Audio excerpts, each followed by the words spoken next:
Welcome, everyone.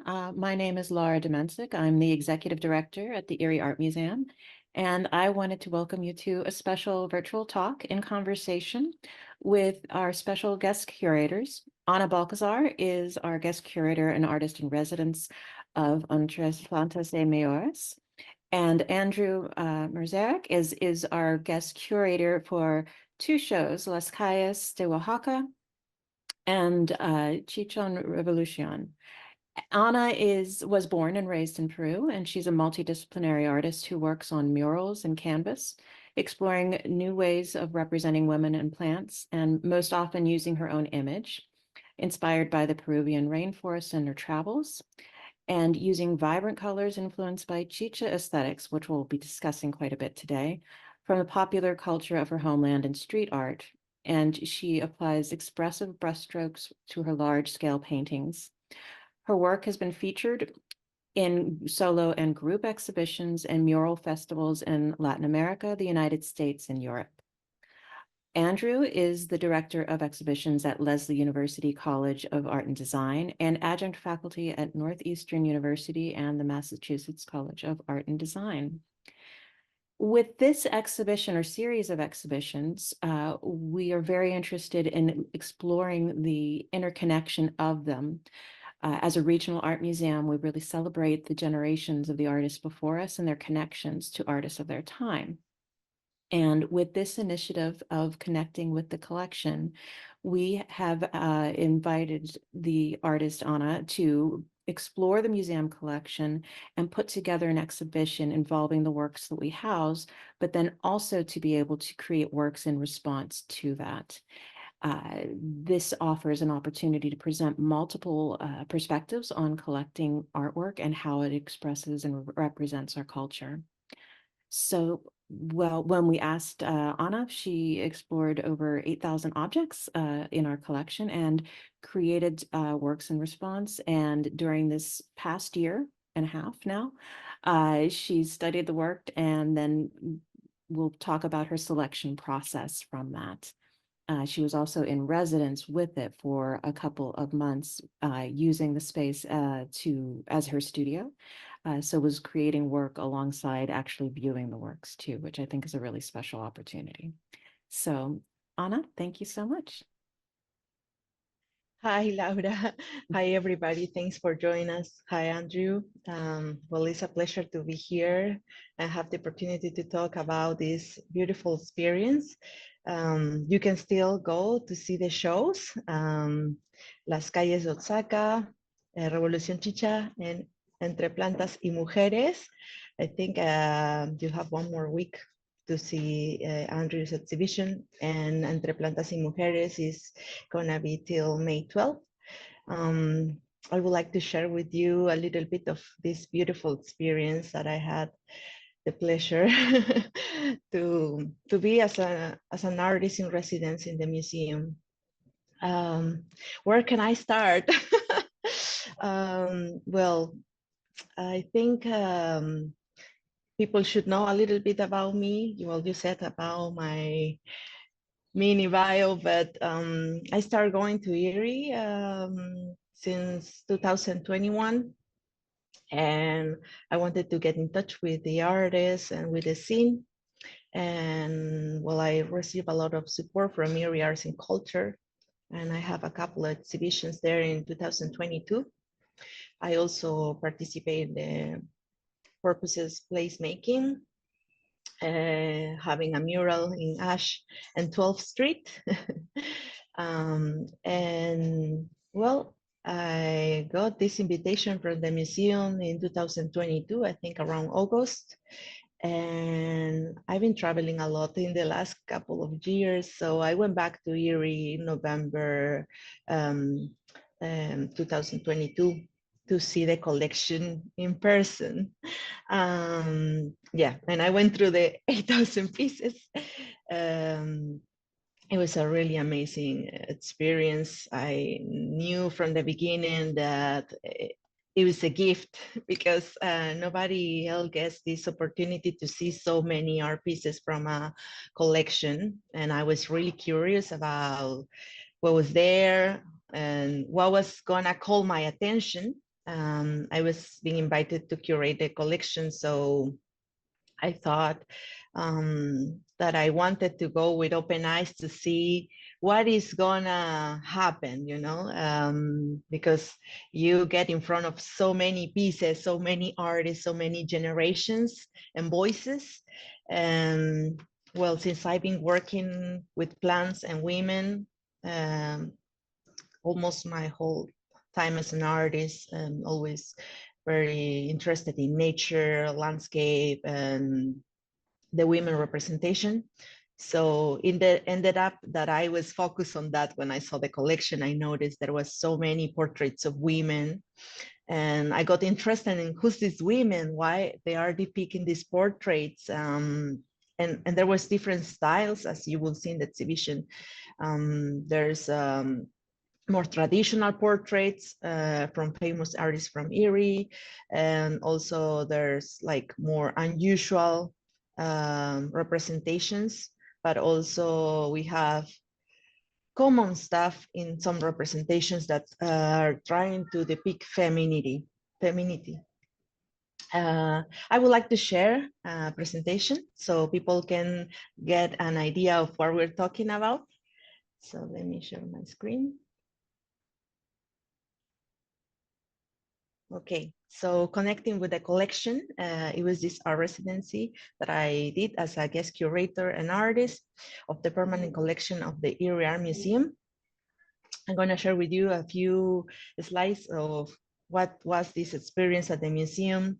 I got to have a very nice studio on the third floor. And as you see, this picture was taken like a few days after I arrived to the museum. We started working in November when I went to see the collection, but then I went back to Erie around the end of April of 2023 to be in situ at the residency, not only studying the pieces that I picked, but also creating art inspired on these pieces. So it was very special to have the art pieces there with me at the studio. Since I was mesmerized by these portraits at the beginning, I narrow my selection from 200 pieces to 80 or 70 something. And I was struggling to narrow more because we decided there was going to be like around 30 something pieces in the exhibition,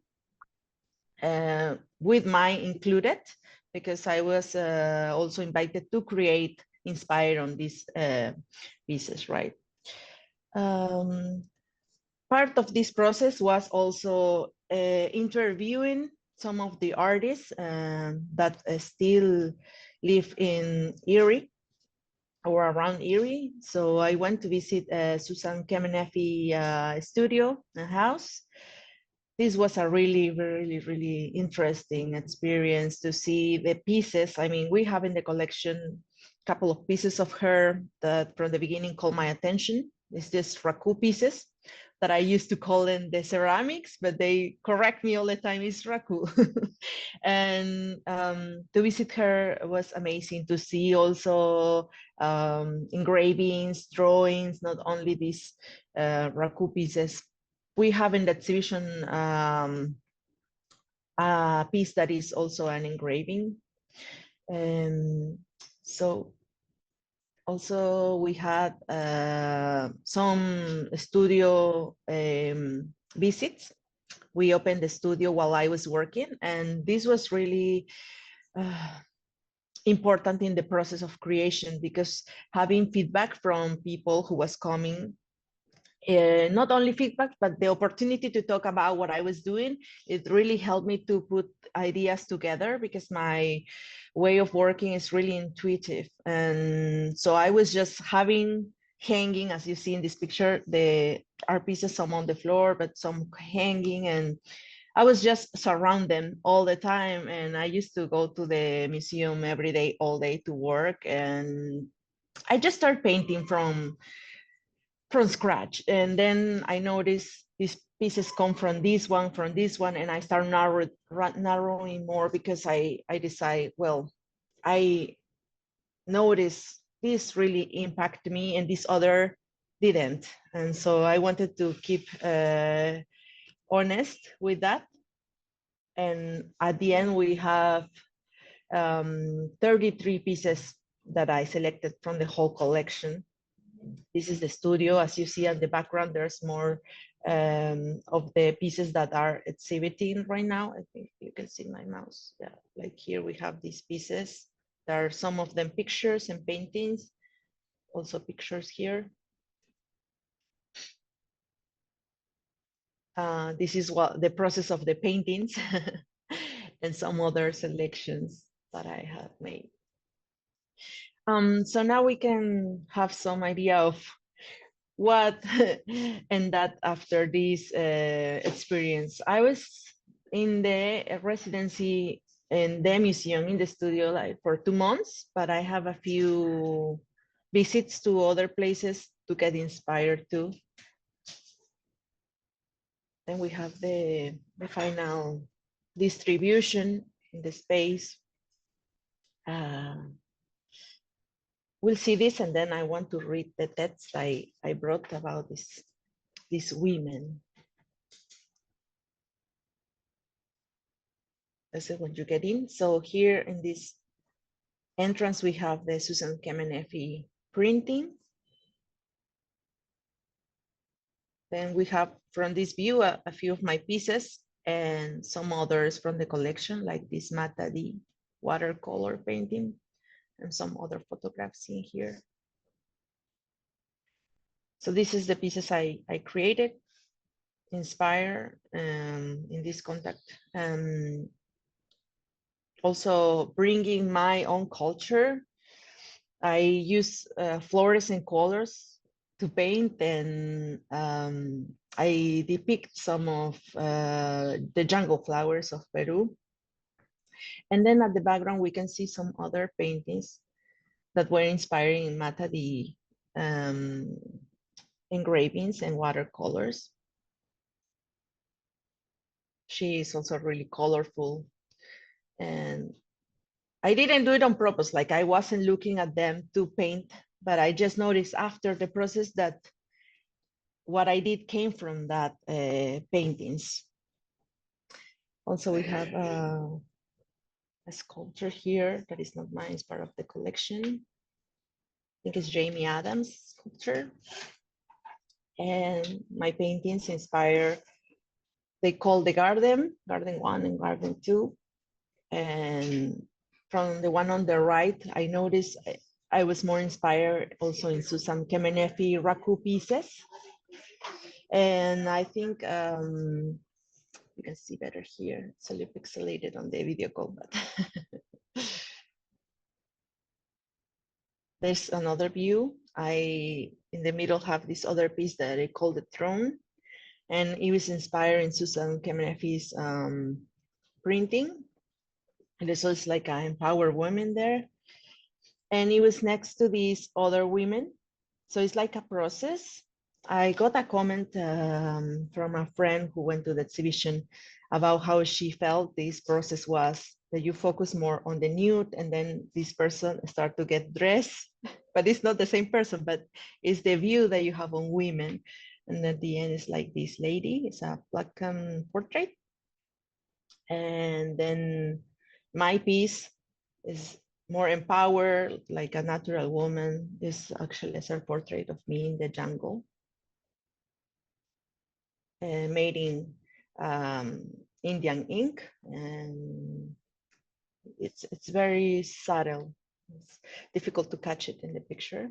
It's the other side of the view, so you can see the portrait of these women here sitting with clothes. Also, these paintings had a lot of patterns in flowers that I was interested in. And we have here some heels that I thought also is a representation of femininity. It makes us question what is to be a woman or to be feminine. And this is another raku piece of Susan and Steve Kemenafi. Some other pictures. In this area on the green, this is a very special part. We cannot see really well from here, but this is different pictures that depict tropical plants and women, mysterious women in between these plants. And I think this was the main inspiration from the title and from the whole exhibition as a whole thing, as just one. And since there's a lot of red here, also was very inspirational for me to show these other red paintings with the flower and the plants that are on top of that. I think that's all I have in this.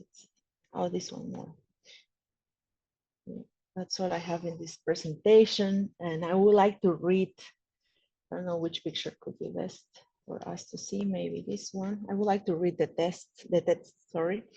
I can scroll through some images as you read. Okay, can you? I think so. If you can stop sharing and then I can Okay. add. Thank you. Okay, I'll read this text while Laura maybe shares some of the images. Entre Plantas y Mujeres, Between Plants and Women. These works from the EAM Museum Permanent Collection focus particularly on portraits of women, their representation between plants and botanical works. Among the drawings, engravings, paintings, photographs, and sculptures included in this exhibition are pieces I created during a month-long conversation with them after various stages of selection. These women are portrayed by various authors at different stages of life, from girls to grandmothers, through adolescence, adulthood, and motherhood. Likewise, they are from different periods of history, from ancient Mexican civilization to the 21st century, with many from the 40s and the 70s and the 80s. Peculiar women, scenes of houses, legs, and bodies are in the middle of plants, nature, rooms, walls, fabrics, or racks, with some elements that represent the femininity: heels, a skirt, dresses, nudes, patterns, design, fashion, red, and even perhaps the plants themselves. They are lying down, sitting, standing, posing, or moving on chairs, furniture, or hammocks, in spaces filled with floral patterns, or in the middle of a dreamlike or urban landscape. Symbolic, empowered, emblematic, graceful, funny, abstracted, distant, mysterious, or conflicted, the women in the permanent collection portray themselves as stoic figures. They do not go unnoticed or unknown. On the contrary, they are shown and exhibited. I could not find works that explore pleasure or joy. The most similar action to this was rest. However, there are questions, dreams, and demands of women who are looking for a space to live in their truth, showing us testimonies of internal worlds existing in the public view now. Somehow, these works bring the intimacy of women into the public eye, offering the opportunity to establish a conversation with them. What is joy or pleasure for women? It is an old paradigm that women's pleasure is sexualized. We find this historically in Western painting traditions and advertisement. In contrast, the women in the EAM Museum Permanent Collection are on guard, and at the same time, they look back at you. What can we learn from them? This exhibition emphasizes the necessity to include different representation of women in contemporary society and encourages discussions about the meaning of joy and pleasure for women nowadays.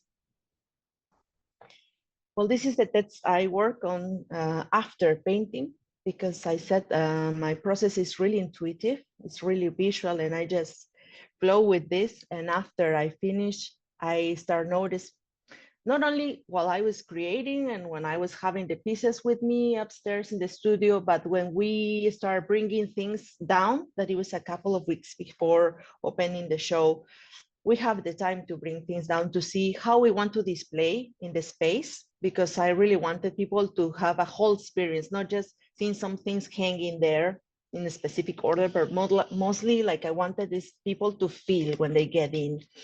So from the beginning, and since I work on murals, also, I think my first idea was that I want people to get and feel something like could mesmerizing or feel like it's big. And so I placed the piece, The Unknown, that is a portrait with a flower, pink flamingo flower coming out of the mouth of this woman.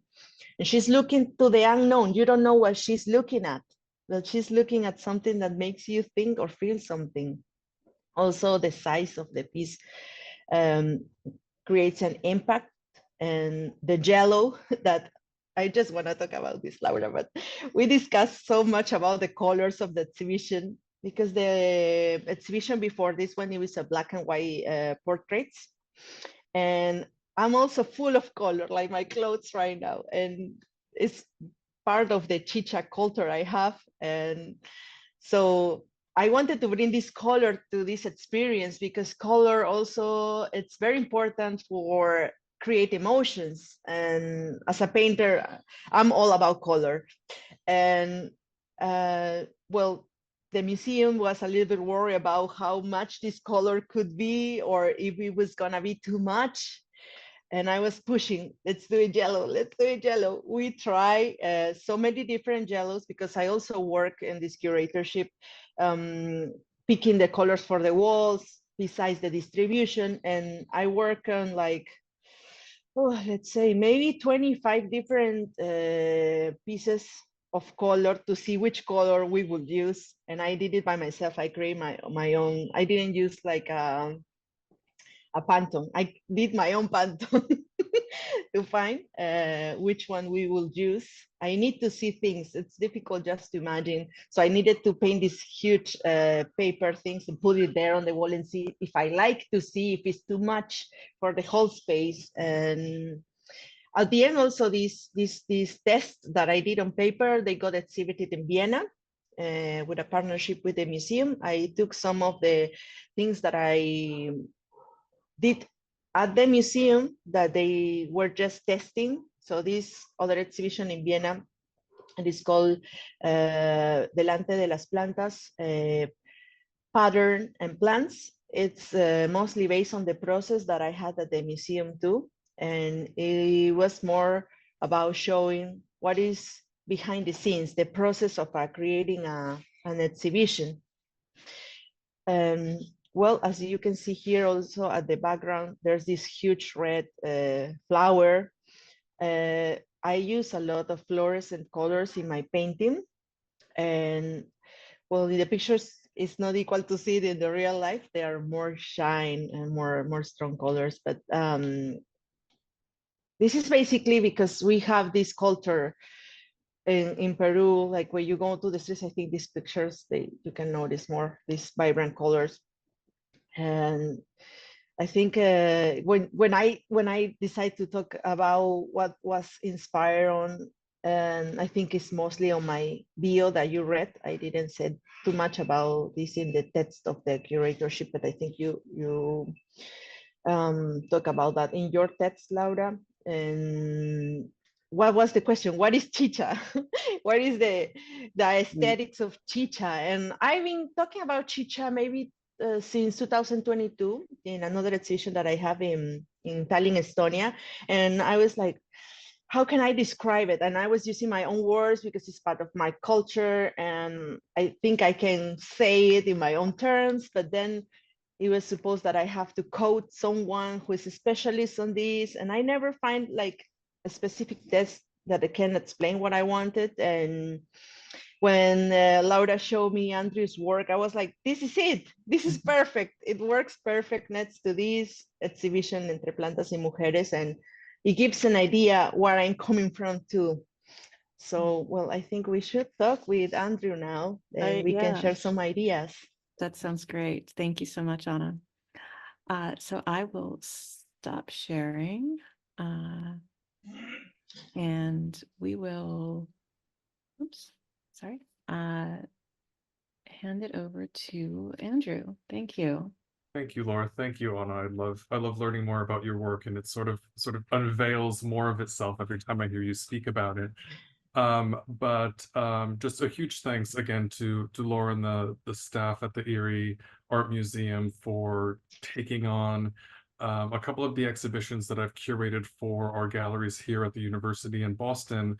And I love speaking about the two of these because, as many people can imagine, when museums are organizing and planning exhibitions, for the most part, they're going to be planned, 6 months a year, 3 years, sometimes 5 years ahead of time. And the two shows, the two exhibitions that I'm going to talk about today, were what I consider accidental exhibitions, and they were never truly pre-planned. They were about sort of being in a specific place at a specific time in a specific mindset, and then thinking this can be something that can help educate and expand our understanding of different cultures. Now, just a little bit about the backstory. I had been working for about 8 years on my own artwork projects, working collaboratively with another artist in Peru. And it was the final probably 3 or 4 days in 2019 where we had just completed a large-scale series of work photographing sites where gay and trans people had been violently attacked and or murdered throughout the country. So it was about March in 2019 when that series ended, and I had a handful of days left to sort of um, reacquaint myself with the city and sort of come to terms with what Lima and Peru has meant to me over the last few years. And I began to reflect on just how much color is present in the work and how much color is present in the textiles and embroideries throughout the country, and how much that became a large representation of the work that we had been doing there together, my friend and I. And I'm not sure if many people know, but although Lima is a coastal city, it's often referred to as Lima the Gray, specifically because the mountains sort of block where the moisture from the ocean comes in, and it creates this gray haze. So when you have intense colors against really sooty neutral gray backgrounds, it really increases the intensity of those colors. And I began to sort of reflect on all of the street art that I had seen. Of course, I was going through a lot of the museums, meeting with artists and so on, but it was the work that was outside of the museums that kept resonating with me. So in the last few days that I was there, and I'll start to share screen now, I found I wanted to tear down the posters that I had seen on some of the buildings just as a sort of a little bit of a remembrance, because these posters are very quickly made. They're not intended to be shown in galleries and museum spaces. They're not intended to be preserved. They're really intended to be a pop of color, share specific information, and just to sort of degrade over time. And there's, again, like we see in New York, the posters just are wheat pasted one on top of the other, and it creates this really wonderful texture and this mixture of color and text and so on. So it becomes very energetic, especially, like I said, in a gray space. But I began to see that there was a broad range of differences in what we were seeing in terms of context and in terms of content. Some of the work was very traditional in the sense that it was advertising musical bands and performances, and then others began to be really political. So with the last 3 days that I was there, I decided to do as much research as I possibly can, and I met with a handful of artists, and I thought, this is something that I could probably bring back to the university. I acquired an obscene quantity of Chicha art. I think I probably have the largest private collection of Peruvian Chicha art in the United States.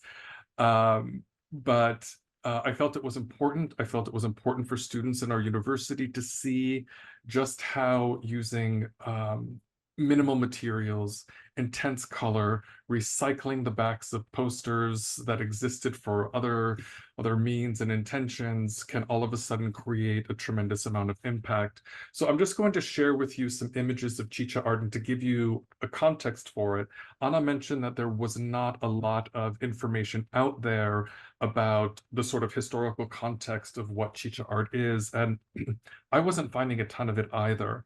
Partially because I felt that I'm just not bilingual in Spanish enough, but also I just wasn't seeing a lot of references in general. So I decided to try to do enough research to create just a survey of what I had with me and a survey of some of the contemporary artists that were working in the medium. I'm going to read with you now just an essay that I wrote to accompany the exhibition that I held here twice on our site, once pre-pandemic and once during the pandemic. But as a descriptor, it would seem that chicha is a catch-all word. It's often referred to a drink made from purple corn or a musical genre and a beverage of fermented fruit and grains. Born from the working class, chicha in any form or usage has become synonymous with Peru's indigenous culture and associated with the lower classes.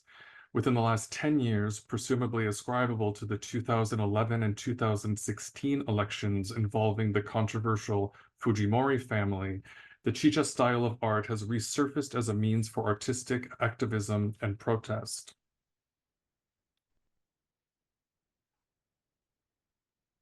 In the 1960s and 70s, the influx of migrants entering Peru's capital city, Lima, from Andean and Amazonian regions, attempted to carve a place for themselves within the city's cultural landscape, which was seemingly influenced by Europe and the United States. It became clear that the cultural clash would redefine Lima's music scene, with migrants introducing limeños to native huayno music, while they themselves incorporated newly accessible electric guitars. The resulting fusion is what became known as the chicha style of music, pioneered by bands like Alegrio and Los Chapis and singer Chacalón. By the 1980s, it was the most widely played style of music on Peru's radio waves. Now, this is really important to note because classism exists in virtually every country, and classism in Peru is really strong as well. So to be able to merge the two styles of music, one that was perceived as being the lower class versus one as being high class, became really important. But along with the explosion of this musical genre came the need for advertising performances. And local artists began a nightly ritual of pasting screen-printed flyers throughout Lima streets, which were most often removed by the city workers at dawn. Artists reacted by producing even larger and more colorful, eye-catching posters that would give Lima's gray streets their iconic chromatic identity. Here you can see artist Monkey, he spells his name M-O-N-K-Y, wheat pasting posters just actually within the parameters of Lima. Though it's widely debated who should give credit for creating what we now consider chicha art, it's generally agreed that in the 1980s, it was artist Pedro Mesa, also known as Monkey, who gave it its characteristic day-glow palette and playfully rounded letter forms.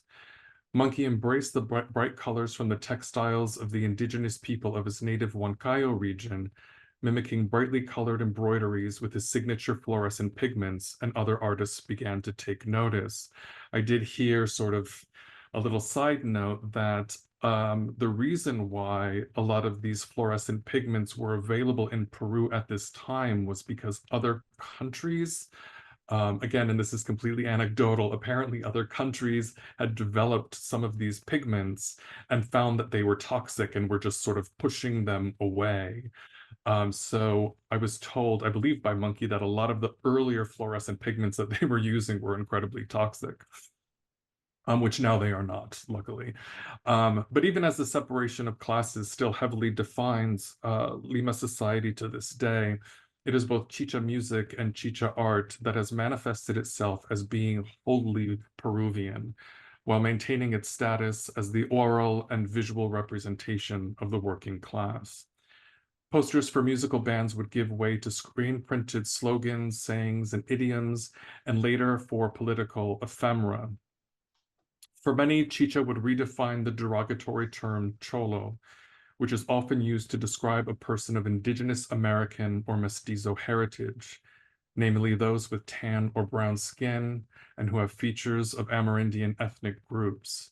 Artists such as Elliot Tupac would refine the medium using high-quality inks and papers suitable for gallery and museum display, while also broadening its scale to expansive murals, celebrating the indigenous culture, proudly painting Cholo power over a curled ribbon of the Peruvian flag in Miraflores, which is Lima's upscale coastal neighborhood.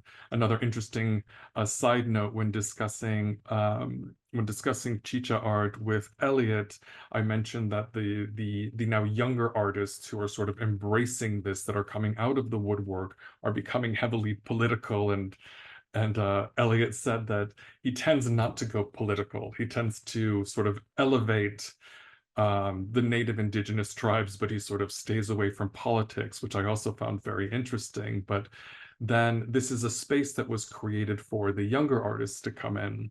And the younger generations of Peruvian artists began merging easily accessible materials and reused papers and posters with impactful slogans. Bidkar Yapo of Nación Chicha would alter the first line of the Peruvian national anthem, which translates in English to "We are free, let us always be so," into his rendition in this specific poster, which translates to "We are cholos, let us always be so." Fernando Castro and Carol Fernandez of the Amapale Collective utilized Chicha-influenced letter forms and colors within their own work, as well as their collaborations with other artists. Perhaps the most politically engaged of the group that I exhibited here in Boston, their work supports ancestral heritage, the rights of indigenous people in marginalized communities, and often points to the injustices and human rights violations of the Fujimori administration, which included mass killings and the forced sterilization of over 300,000 indigenous Peruvian women between 1996 and 2000. Equally critical of world leaders and politicians is former prison lord and convicted murderer Lucuma, who during his 27-year prison sentence for killing several people, including his brother, in prison found God and art. His large-scale oil paintings often depict prison scenes and politicians with reptilian bodies. Interestingly, Lucuma was the subject of a Vice documentary feature entitled "From Psycho Killer to Painter." Today, he exhibits his work in prominent galleries in South America and Europe. Samuel Gutierrez of Familia Gutierrez, a print house originated in the famed city of Cusco, creates high-end, highly detailed posters celebrating all things iconically Peruvian, including the combi, moto taxis, as well as their beloved viringo, a hairless breed of dog also known as the Peruvian Inca orchid. Similarly playful are works by Moises Sanz, a self-taught artist who in 2017 founded UPUS Peru, an acronym for Unidos por un Sueño, which translates to United by a Dream. It's an initiative whose mission is to give hope and promote joy and conversation among people of Lima. Stemming from a desire to interact with fellow commuters, Sanz initiates group conversations with riders on buses, and trains where it is common for workers and students to have commutes that last 3 hours or more each way. Departing from mass-produced serigraphs, as some of the posters we've already seen, Sanz creates one-of-a-kind pieces, merging drawing, paint, and watercolor. He says, "I see upus making magic every day. I see people sharing stories of hope. And I see laughter now. I see it revolutionizing the street in a city where almost no one greets each other or smiles at a stranger, especially during our commutes."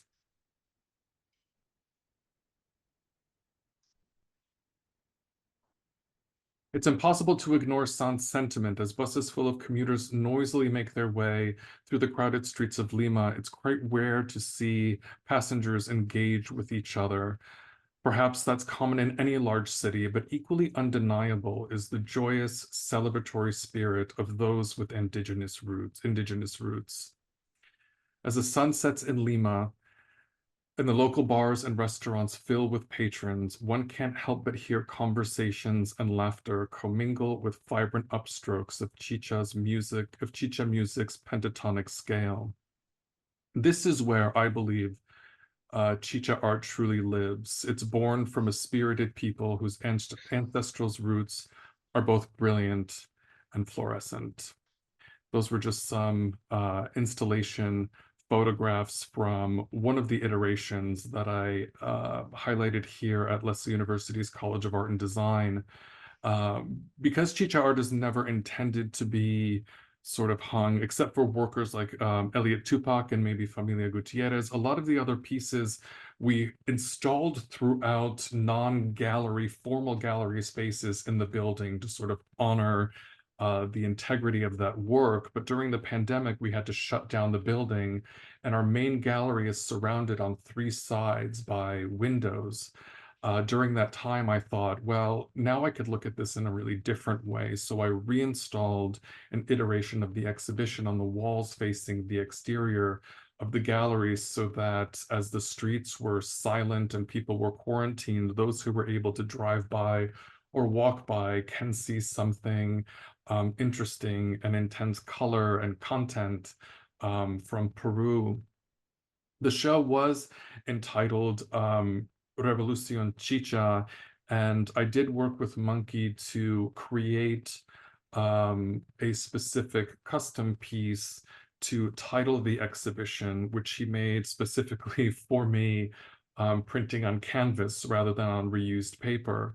And working collaboratively with him, I felt, Chicha work sort of comes and goes with its ephemeral quality, and I wanted the university to be impacted by this work and by these artists for a long time. So I asked permission if we could also commission the rights to create a large-scale version of his Revolución piece that we could permanently display within the university. So we worked with 2 local fabricators to create this version, which was made on a metal armature inserted within PVC board and then painted with traditional or actually artist quality intense spray paint.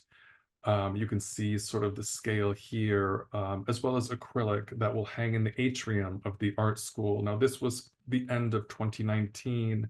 And when I think about things like the Black Lives Matter movement, which, if memory serves me correctly, sort of began to take hold in 2014, and at the pandemic, when protests really began to rise in 2020, to have this piece sort of hanging in the front window of the university as a symbol of BIPOC activism and indigenous activism, it still hangs there today, which I feel is one of the proud moments of my over 2 decades working in exhibitions in higher education. So as people enter the London Arts Center at the Art College, Monkey's giant Revolution piece hangs above.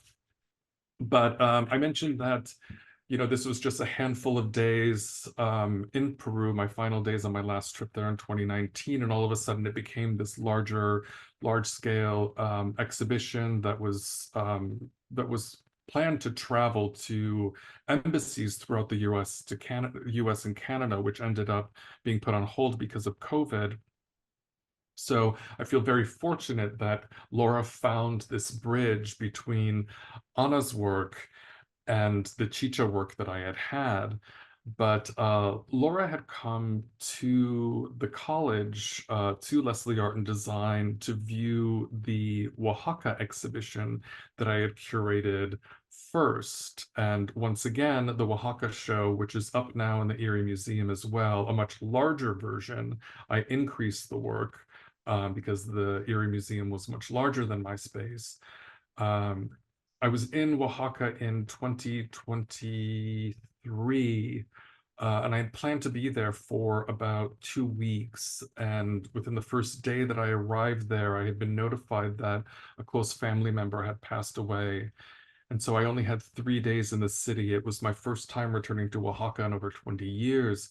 And I just wanted to reacquaint myself with the city and see the changes over 2 decades that had occurred, in both positive and negative, as you can imagine.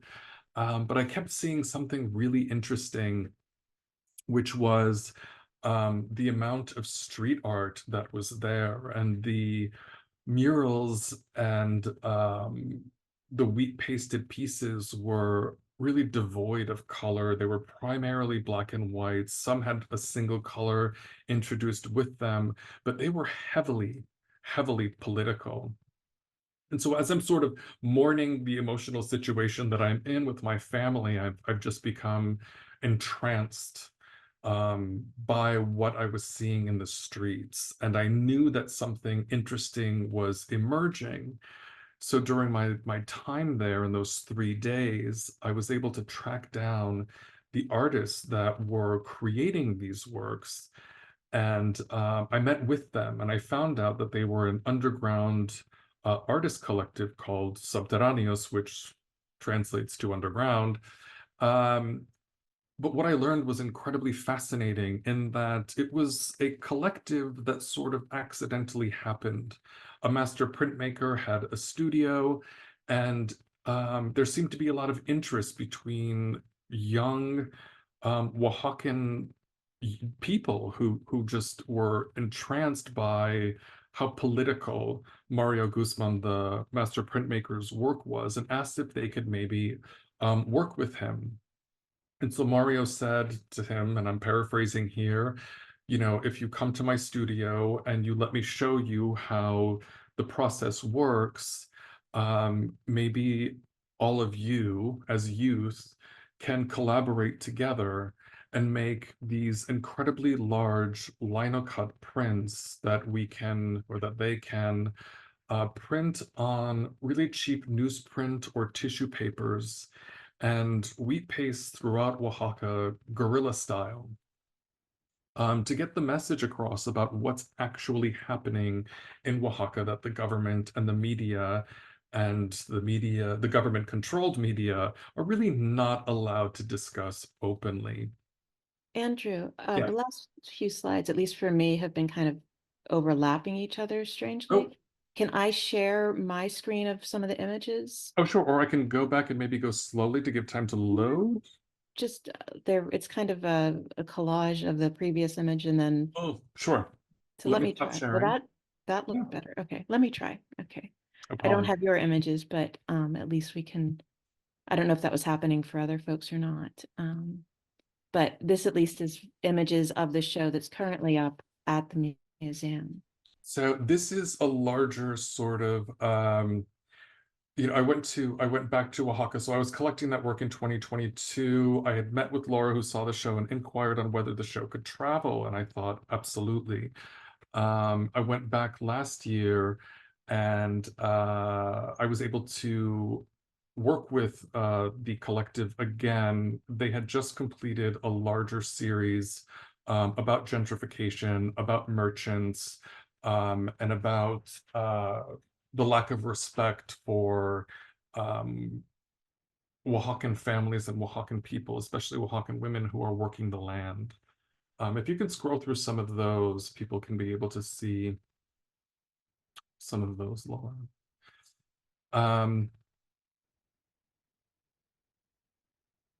Yeah, these are wonderful.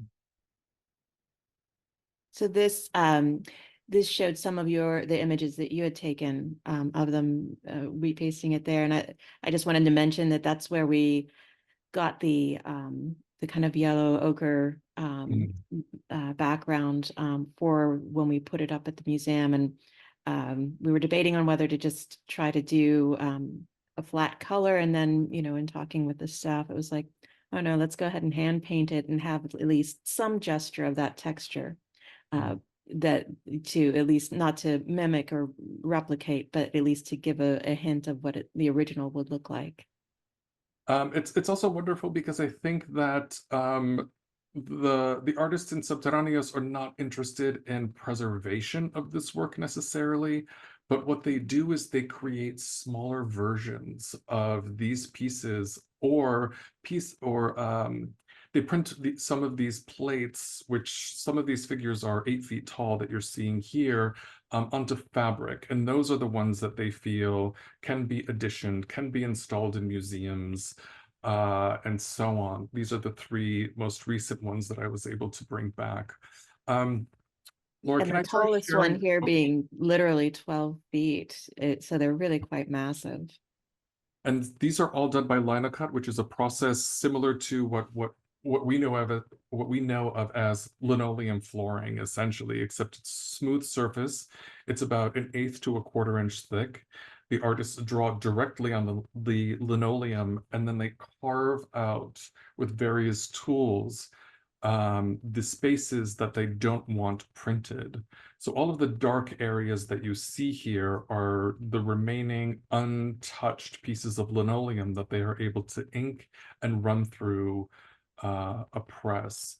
Laura, is it okay if I try sharing my screen one more time? Hopefully it may Sure. have fixed itself.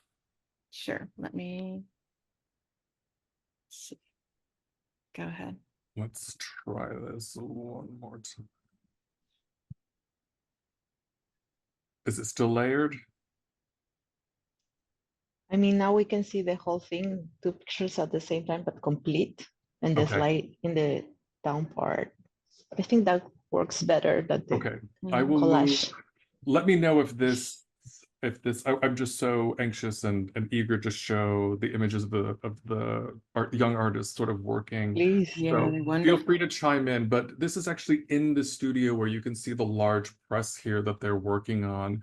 What I love about this is Mario Guzman is not in this photo. This is his studio. He might not even be in this building, but he's trained them so well on really heavy, expensive, and often complicated equipment, and has just trained them so well on how to use this that he just gives them this space as a workshop where they can work freely. Let me know again if there's layering, but this was, you see on this table here, these are the strips of panels that they prepared for me in a matter of 3 days so that I can roll up and take with me. What I ended up doing, and I know if any of my friends are on here right now listening to this talk, I ended up just maxing out credit cards on this work because I did not want to borrow this work from artists who I know are dependent on supporting the workshop and supporting themselves with the artwork. I didn't want to borrow it. I wanted them to feel as though we were respecting their work. A lot of these larger murals can only be shown once when they're wheat pasted, so I wasn't sure about just how long they would last, if they were be able to travel and so on. But this for Andrew, there's a Andrew, I just question wanted here. oh Yeah, Yeah, a quick you, Laura, question. have it? Yes, just what becomes of the linoleums, linoleum cuts after used for prints? the linoleum plates themselves, Mm-hmm. you could see here. Here are 2 of them on the wall. I believe that the figure on the left is included in the show in the Erie Museum. Right. They try to save them as much as possible. Some of them end up breaking, some of them disappear. Remember, they are linoleum, so it can crack. And if you have a substrate that goes underneath the linoleum, it increases the thickness, which sometimes can be problematic when you're running it through a press. So they tried to save as much as possible, but for them, once the larger installations are complete that they install throughout the streets, they'll make a small edition of the smaller versions of them, and then it sort of wipes away. This is a moment in history that they're addressing, and they will readdress again in the future, perhaps, but they will do new work and new plates. So it's not necessarily about the archive, it's more about the immediacy. And you write really beautifully about that in the description, in the Oh, introductory text. thank I was you. wondering if you could share a little bit about that as far as how the impermanence, because that is certainly something that runs through all of this all of Yeah, this? absolutely. I'm going to show specific images, and I'm going to give Oh, very just a nice. broader context on a couple of them quickly. But I mean, here's one of the artists who has had zero training and is now inking this massive component of what would end up being a 12 by 20 foot um, mural that would be installed, I think, in January of 2023. These are two artists that were prevalent, heavily shown in the exhibition, Emilio on the left and, excuse me, Mayo on the right, and they're probably in their early 20s. And, you know, I said this the last time I gave this talk. When I was in my early 20s, I think I was just like consuming a massive amount of alcohol and thinking about boys. And here they are, like young artists that are just eager to be part of a political activist movement and support their people and to spread awareness. And so the first piece, you might remember this from the images that I showed before when this was on the street. I came to them sort of on my knees and I said, I know this piece is 8 feet by 16 feet. And I said, I need to find a way to get this home. And then we spoke a little bit about what it was, but the description of this piece, which is entitled June 14th, Neither Forgive Nor Forget. In May of 2006, tensions grew between the National Union of Education Workers and local police, who were under the order of Oaxaca's governor, Ulises Ruiz Ortiz. Teachers began to strike in the central Zocalo, which is the main square. Anyone who's toured Oaxaca or visited knows the Zocalo. But they demanded improved maintenance of schools, especially those in rural areas of the Oaxacan state, which were frequently overlooked and underfunded. The government-controlled press, including newspapers and radios, were instructed not to cover the protest, forcing protesters to graffiti buildings and hang banners from balconies in order to spread their message to the masses. And so this is when Subterráneos really begins to sort of, the sort of seed begins to be planted. Soon students and family members would join the protest, transforming the Zocalo into an encampment. And together they ignored the government's demands to end the protest and to return to work. On July 14th, at that time, 3,000 police descended onto the Zocalo in a surprise attack. Helicopters were deployed, dropping tear gas bombs, and police used pepper spray and tear gas canisters attempting to end the protest. Now, keep in mind, these are students, young students that are in their teens, younger, their parents, and so on. This instead prompted many civilians and student groups and professional organizations from across the Oaxacan state to descend onto the capital, and by June 16th, the number of protesters had exceeded 400,000. And what they called the Popular Assembly of the Peoples of Oaxaca, also known as the APPO, had been formed. They had taken over a 56-block section of the city all around the Zocalo, and they refused to disband, demanding that Governor Ruiz step down or be removed from office, but neither would happen. Several weeks would pass without resolution. Even still, a series of government-ordered attacks throughout August and September would continue to fuel the uprising. By October 26, feeling the situation had reached a stalemate, many teachers had returned to work and protesters began to leave the encampment. The following day, paramilitaries entered the Zocalo to forcibly remove the remaining protesters and members of the APPO. Hundreds were injured, 3 were killed. It's my understanding that at this time, a journalist from the New York Times was also either killed or critically injured. 2 days later, Mexico's President Vicente Fox ordered 5,000 federal police to retake the city of Oaxaca. Despite the support of the APPO, despite international support of the APPO, it would take another 4 weeks to clear the protest, to clear the Zocalo and end the protest. But in this mural, Subterráneos depicts the Oaxacan citizens and members of the APPO and their uprising against fascist government. This mural was produced by the collective in 2022 and pasted onto buildings that surrounded the Zocalo in the month of June. And I had been there just at the end of June or early July. These are two additional pieces that I brought back with me. Both of these were done on paper. These were also viewed throughout the city while I was there, and I felt were really important to their message. How's the layering going? Okay. It's still showing it's definitely not layering, it's just the smaller thumbnails that we're seeing with your screen. But that's okay. Oh, so you're seeing all of this. I'm seeing all of it, but Yes. that's it's still way there you go. That's better. Oh, that's better. Yeah. Okay. I apologize. Yes. Zoom hates me now. Clearly. These are two really beautiful pieces that I felt. I could speak a little bit about to the one on the left, which Emilio did. He was the boy on the left. Although fascism dresses as the people, fascism exists or stays or remains. What happened was, you know, the police and the government are trying to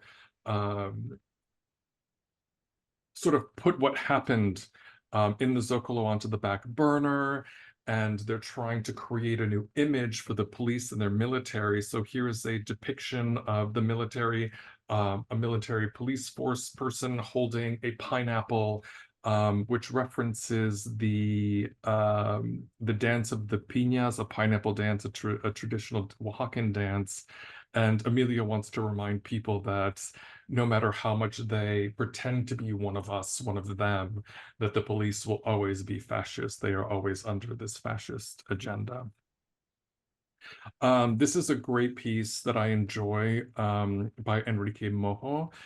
It is the only piece that really, actually it's one of two pieces that really speaks directly to the pandemic. But what I love about this piece is that the following year, after this was exhibited in our galleries, I found this artist again on the street. He had sold out of these. And, you know, I said in my broken Spanish that I told you this was exhibited in a museum. And he looked at the caption and said, that's not your name. Oh, that's not my name. And I said, that's what you told me. And he said, I know. I thought you were a crazy American that thought he was going to get my simple work in a museum. So I really love that story. And then he gave me his real name, which is now reflected in the Erie Museum. This is a really lovely piece on the left that I'd love to read. It was one of the most popular of the framed works in our exhibition by Mayo, who was the young woman in the left on the picture of Mayo and Amelia. But the piece pays homage to riot dogs. It's called Frontline, and you could probably see, but I'll read this caption for you. Mayo pays homage to 3 riot dogs celebrated for their fearless participation on the front lines of protests. Negro Matapacos, a stray characterized by his shiny black coat and red bandana, became an iconic figure during protests in Santiago, Chile in 2010. Joining students protesting for educational reform. Once again, we're seeing a trend here. This is yet another protest by students based on educational reform. We're seeing that here in the US as well. The dog retained notoriety for hating police and was often photographed biting or fiercely growling at officers who confronted protesters. Images and effigies of Negro Matapacos would appear in various parts of the world during organized rallies. As a symbol of solidarity among protesters, Negro Matapacos died in August of 2017. I want to mention when I researched this dog, I did find stickers of images of Negro Matapacos in New York's subway system on the turnstiles during the Black Lives Matter movements. And I just love the fact that that existed there. Represented in the center is riot dog Lukanikos, who became the frontline face of the anti-austerity movement in Greece. Credited for rarely missing a protest, Lukanikos was revered for his bravery while engaging in combat with police. Reports cited numerous instances of officers launching cans of tear gas at the dog, as well as Lucanicos's attempts to move the cans from the path of protesters. He died at the age of 10 in 2014 due to complications from tear gas exposure. The dog on the right, Chilean riot dog Rusio Capucha, has followed the footsteps of his predecessor, Negro Matapacos, also donning a red bandana. Rusio is a stray that has been found protesting in Santiago, where he could be seen defending protesters. Rusio is also credited for being a loyal companion to those who have been injured. In 2019, video footage captured a military tank deliberately targeting Rusio with a water cannon. The blast caused severe injury to his left lung. He was cared for by veterinary students and has survived the attack. He has since been adopted by a family. I just have a few more left, but here's a really wonderful piece from 2007 by Mario Guzman. You could see that the students were really sort of adapting his style. This piece, Stop Fascism in Mexico. Two other wonderful pieces, Down with the Capital and Alemania Antifa, which I love. I love the fact that this underground collective are using animals that are often considered urban invaders. It's something they take great pride in. And in many ways, the government calls them rats and things like that, sort of to degrade them. And here they're flipping the script by making these urban invaders powerful voices within this type of movement. El Piche Grabador, the national reminder, a piece that sort of lists out very specific traumatic events and massacres, kidnappings that many people in Mexico have experienced at the hands of the government and various cartels. Here are some installation images of what the piece looked like, or what the show looked like in the front windows, still while our building was closed to the public. And you can see, based on what Laura showed at Erie, that they were able to utilize interior spaces and really paint the walls in a way that I feel honored the work. And that for me is about it. Thank you so much, Andrew. Oh, my pleasure. My pleasure.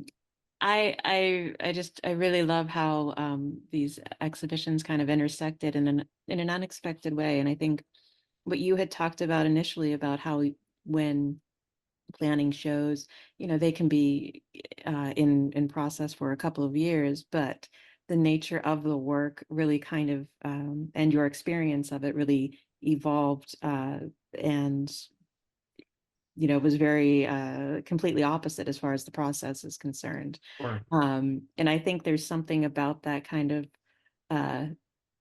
it's almost anti-museum or anti-structure, that we're typically used to, that I thought was really wonderful to be able to show this work that might not be typically seen in a museum, but it's so incredibly beautiful and important. And then also the fact that while showing that and then seeing this other work that you had curated with the Chicha show, and then in sharing that with Anna, it was just like this beautiful kind of serendipity that happened. And again, Anna, you had talked about when you were going to school that oftentimes your professors were like, oh, that's oh, those fluorescent colors, it's kind of lowbrow, right? I actually have the text that I brought. I brought about having the Chicha exhibition next to Entre Plantas y Mujeres. I remember you asked me if I can write something, and I just wanted to share with the others. So because it talks about a little bit about how it was when I was studying and the social classes, the aesthetics, and I have this reflection that you also paint the wall with this color, kind of similar that I wanted to paint the wall in Entre Plantas y Mujeres. And Entre Plantas y Mujeres is not only the canvas or the drawing, it was to take the space, like in the streets. That's what I wanted to do, this huge painting, like a street art painting. So I think there's a lot of different relationships in between all these three exhibitions. Okay, so I'll read this very quick. So this is something I brought when I knew that Revolution Chicha was going to be next to my exhibition. When I was a student of fine arts, my teachers constantly criticized the flashy colors in my paintings as tacky. I recognized after researching Peruvian artists like Gilda Mantilla that Chicha aesthetics are pervasive in Lima's visual landscape. From the street concert posters all over the place to popular advertisements for business, they were everywhere. The fuchsia, the green, the vibrant colors. 2 years ago, I started to explore fluorescent acrylic paintings, and I couldn't deny the Chicha influences in my work. We are lucky today to have Andrew curatorial work of Chicha posters from the most emblematic artists in the field. I want to acknowledge especially the selection of Amapolai's work about Peruvian women reclaiming their rights, which complements the Entre Plantas y Mujeres exhibition, showing a range of women realities. Peru remains one of the top 5 most dangerous places for women around the world.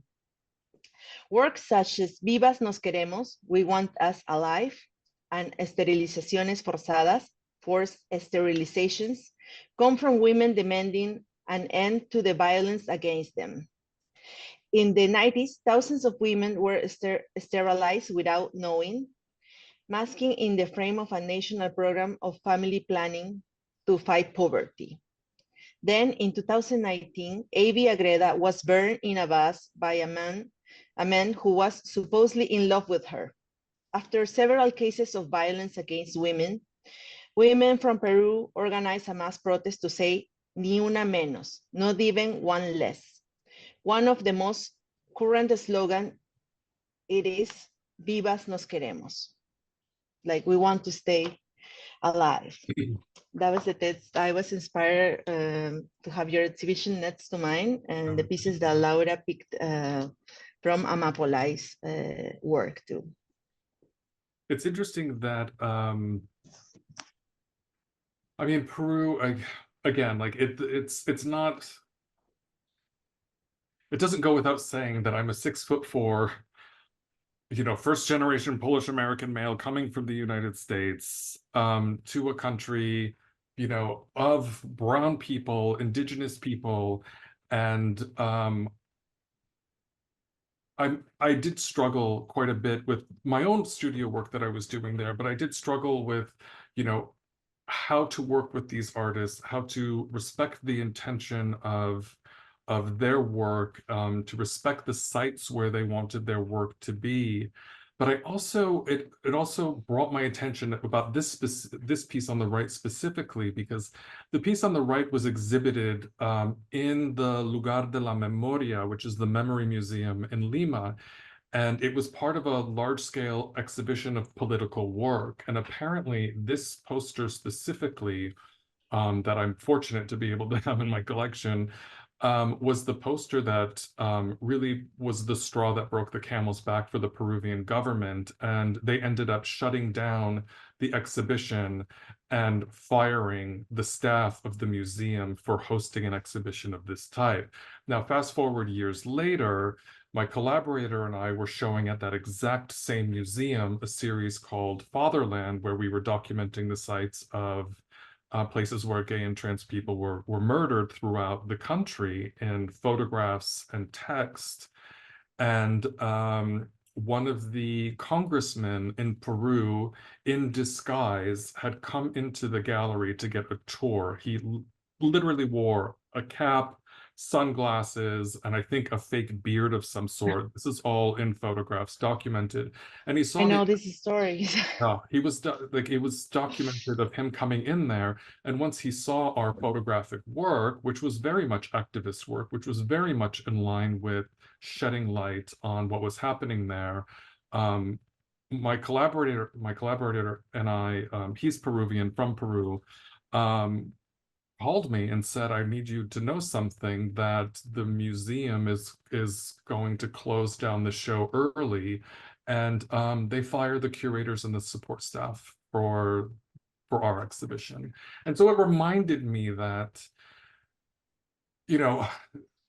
so much of what we do as artists and so much of what we think can reach audiences in galleries and museums are actually silenced, and the places where voices are most often heard are in the streets, and that's in the form of protests, in the form of protest posters, in the form of street art, and so on. These are places that guerrilla style messages can take shape, and by using inexpensive materials, cheaply purchased ink. These are not archival. This is newsprint that you're seeing here on the right. That's no different than a paperback from a grocery store, which costs pennies.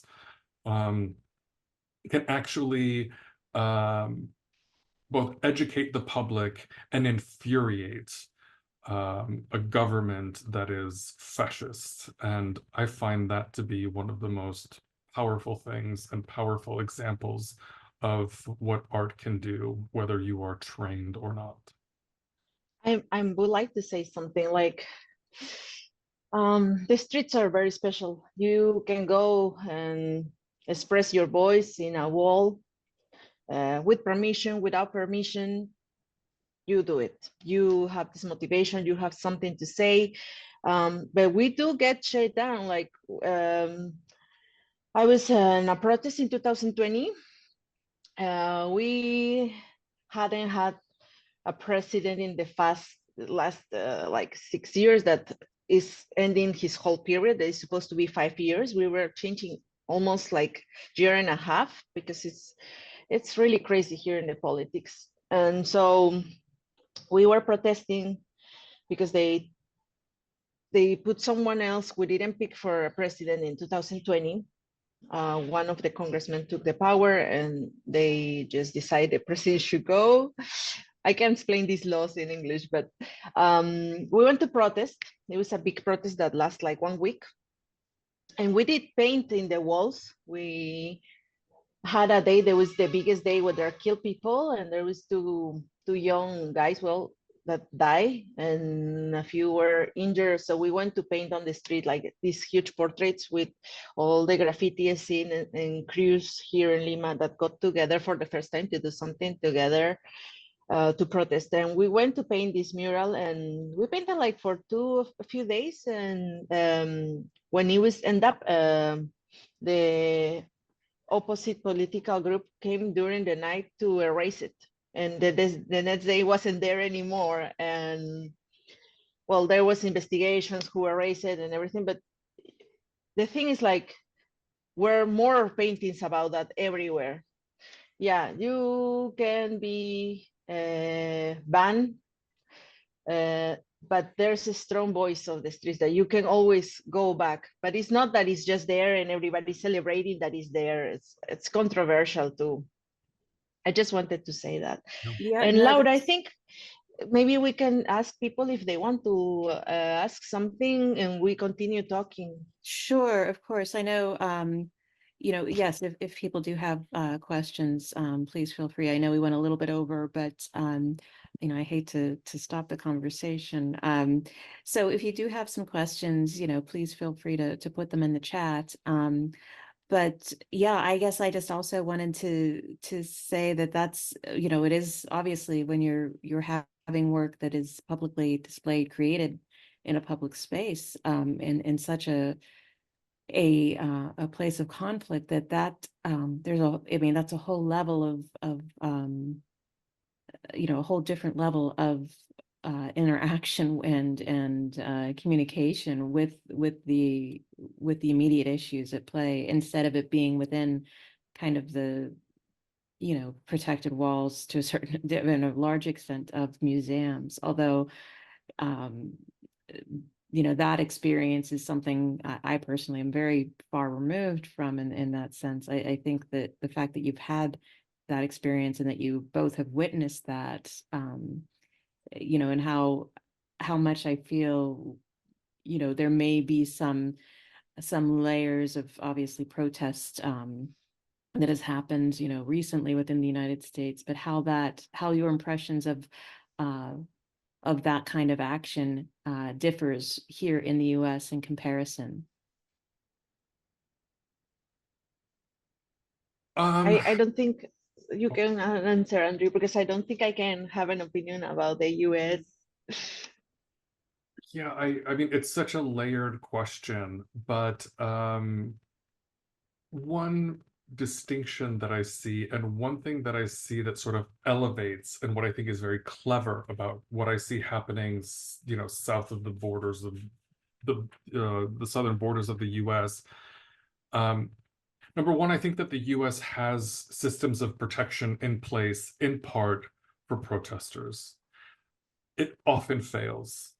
But there are human rights organizations, there are pro bono lawyers that are willing to help protesters who are in these sticky situations. I think in a lot of countries, like Mexico or Central South America and so on, that type of network doesn't often exist or doesn't often have enough support to create enough change or enough of a difference to make people feel that their voices can be heard safely. And I think back to Oaxaca and what happened in the Zocalo, to have helicopters deployed, tear gas and so on, thrown at and cannoned onto teachers and students and families is something that's atrocious. But what I think is really smart about what happened like in a country like Peru is that the posters that you're seeing on screen now, these are all non-protest posters that are just advertising bands, musical events, and musicians. And so, and as Anna said so directly, it's considered lowbrow, or maybe it was you, Laura, that had said that. So it's ignored. This color palette, this shape of text and typeface is ignored by people in power because it's just dismissed as the lower class, promoting their bands and so on. And it's so smart that they're using that as the medium to attack those politicians and the police and so on, because the police and the government won't look twice at this. So their message sort of goes under the radar. It's almost like creating a battle plan by using children's books, for example. It's just, this can't be taken seriously. The government won't take this seriously. But in actuality, using this Chicha style of art has been probably one of the most visual and vibrant forms of protest in that country that the government has to pay attention to now. And I think without it, they might not be as far as they were. I So would it has like to a add kind of something. guerrilla kind of quality to it, in a sense, the subversive.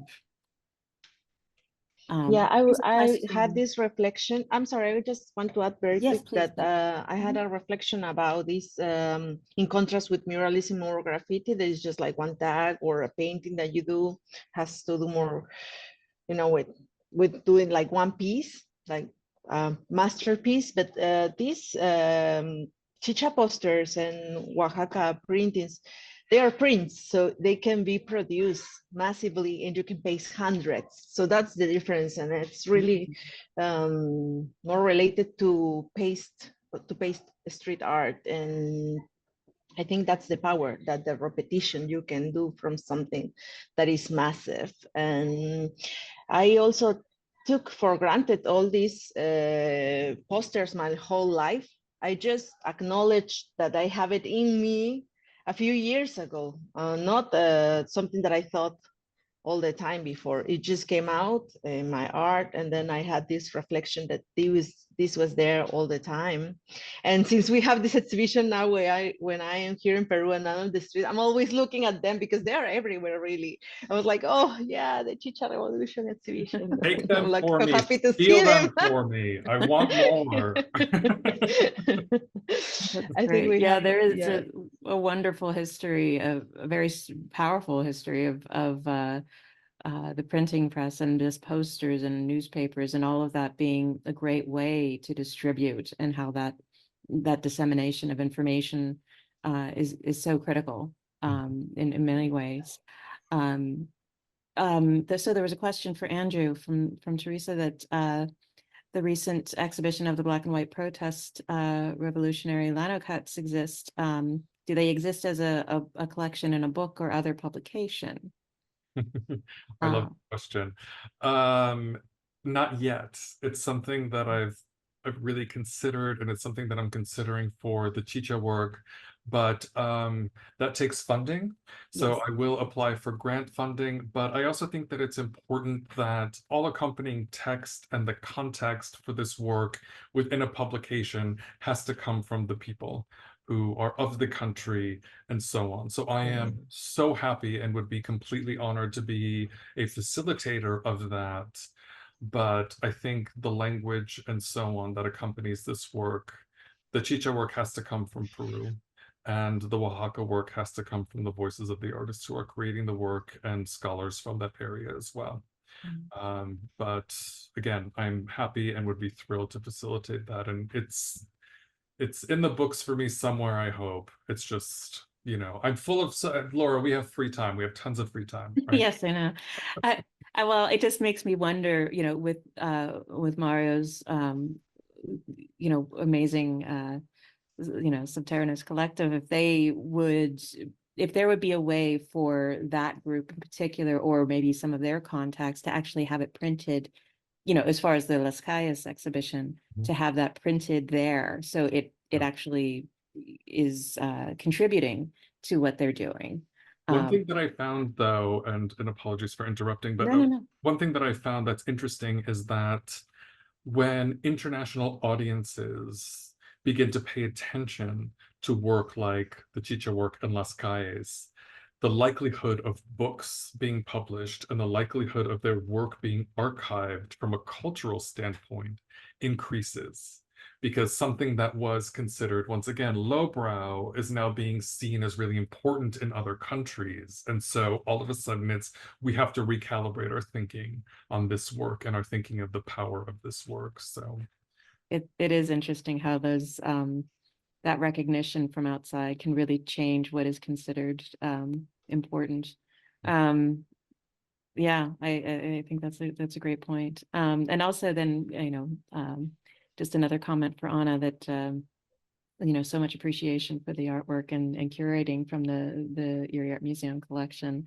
I think it's just been a joy working with you both, but certainly, Anna, for you to be here on site and to have your energy and your intellect in engaging with the work and creating work, and really making very careful decisions about how to present and display the work.